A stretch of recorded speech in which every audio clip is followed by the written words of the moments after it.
Hey, just a quick review from geometry. I'm just going to pick one of these on here. I'm going to pick one of the harder ones, to be honest. I'm going to pick number 12.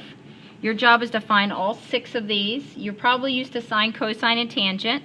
Sine was opposite over hypotenuse. Adjacent over hypotenuse was cosine. And tangent was opposite over adjacent. Cosecant, secant, and cotangent are simply the reciprocals of these first 3.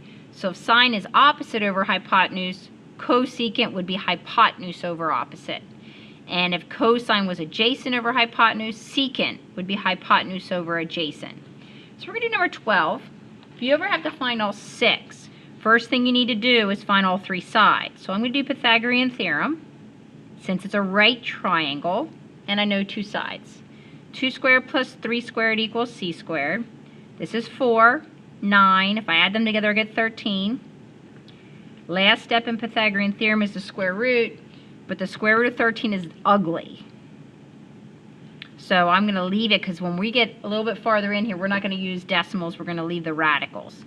Here's my reference angle. I'll tell you that this side would be my opposite.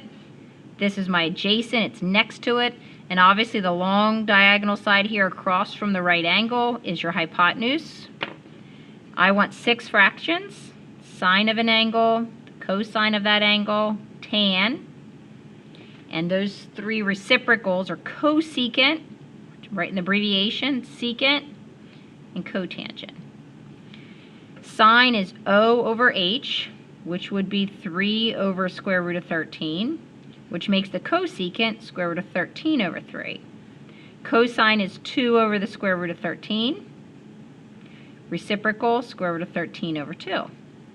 Tangent, 3 over 2. Cotangent, 2 over 3. One more thing though for this one, and also 7 and 11 will be like this. Those are the ones with radicals in them. Every other one in this whole paper will have nice whole numbers.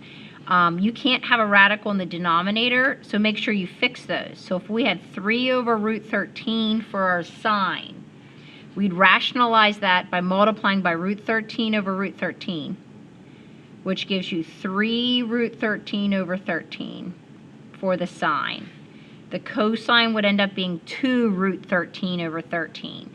To rationalize, you always multiply by the radical that's in the denominator on the top and the bottom, because this is like multiplying by 1. I shouldn't say like, it is multiplying by 1 because it's the same top and bottom.